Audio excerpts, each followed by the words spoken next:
एक गांव में सिकंदर नाम का एक चोर रहता था। एक बार उसे पुलिस वाले पकड़कर जेल में डाले। उसी जेल में हेमंत नाम का एक चोर रहता था।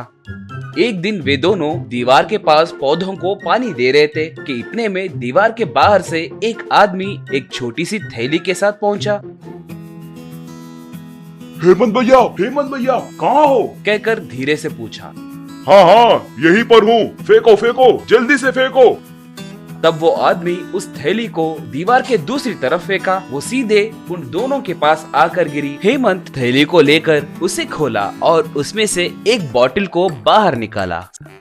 हेमंत भाई, ये क्या है? यहाँ क्या हो रहा है? मुझे कुछ समझ नहीं आ रहा है।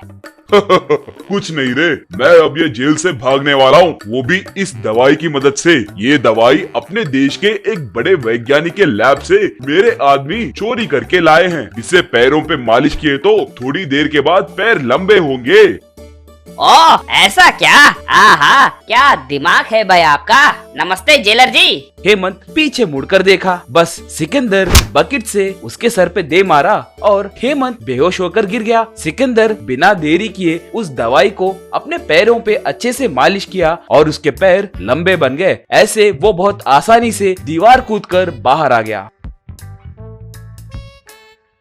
थोड़ी देर के बाद उसके पैर मामूली पैर में बदल गए। ऐसे वो एक गांव को पहुंचकर एक मंदिर में रहने लगा। अगले दिन गांव में पुलिस वाले ढिंडोरा पीटते हुए जाने लगे। सब सुनिए सुनिए सुनिए सुनिए, अच्छे से सुनिए। सिकंदर नाम का एक चोर जेल से भागकर घूम रहा है। उतना ही नहीं, उसके पास सरकार के लैब से चुराया हुआ एक बेशकीमती दवाई भी है। उसे पकड़ने वाले को सरकार की तरफ से इनाम भी मिलेगा, कहकर घोषणा करने लगा। वो सुनकर सिकंदर मुझे ये दवाई मिलके अच्छा हुआ, इसकी मदद से मुझे पैसे कमाना है, सोचा।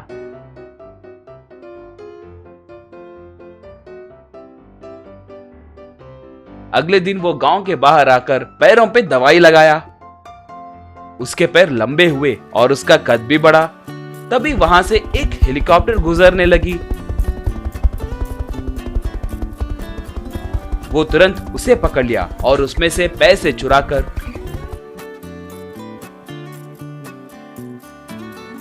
उसे फिर से छोड़ दिया। वो उड़ते हुए जाने लगी। ऐसे ही उसने एक जहाज को भी पकड़ा। उसके अंदर से पैसे चोरी करके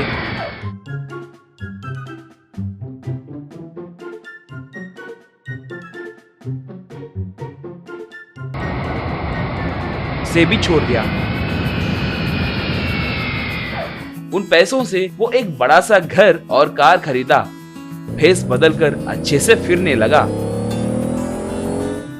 एक दिन वो वाह, चोरी करके बहुत दिन हो रहे हैं, हाथों में मैल बहुत जम गया है और ऊपर से पैसे भी खत्म होने आ रहे हैं। लगता है पुलिस वाले भी मेरे बारे में भूल कर केस क्लोज कर दिए होंगे। जल्द से जल्द कोई चोरी करना चाहिए। यूं सोच रहा था कि तभी एक ऑटो में एक आदमी घोषणा करते हुए जा रहा था। सुनिए सुनिए सुनिए, अच्छे से सुनिए। अपने गांव में सबसे बड़ा स्विमिंग कंपटीशन होने वाला है। उसमें जीतने वाले को 10 करोड़ रुपए का इनाम दिया जाएगा। अगर आप में दम है तो आइए और आकर पैसे जीतिए। बहुत बड़ा स्विमिंग कंपटीशन, कहकर घोषणा करने लगा। वो सुनकर सिकंदर तब उसके लिए दम की क्या जरूरत है? मेरी दवाई है तो बस है, और ऊपर से चोरी भी करना नहीं पड़ेगा। सिर्फ कंपटीशन ही तो है, मैं तैयार हूँ, सोचा। कंपटीशन के दिन सब पूल के पास तैयार थे।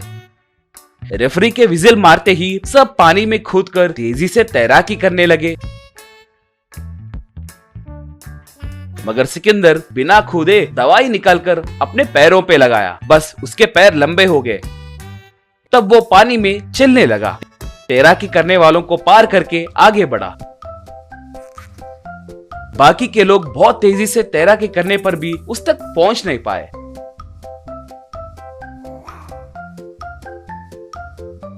आखिर में सिकंदर ही जीत गया।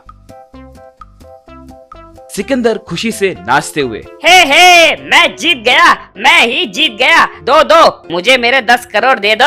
कहकर मारे खुशी के उछलने लगा। श्रीमान, आप उतने ऊंचाई पर है ना, पैसे कैसे लेंगे? वैसे आप थोड़ी देर के बाद मामूली कद में आ जाएंगे ना, तब पैसे ले लीजिए। वो सब तुम्हें कैसे पता? कि अचानक वो अपने मामूली कद में आ गया।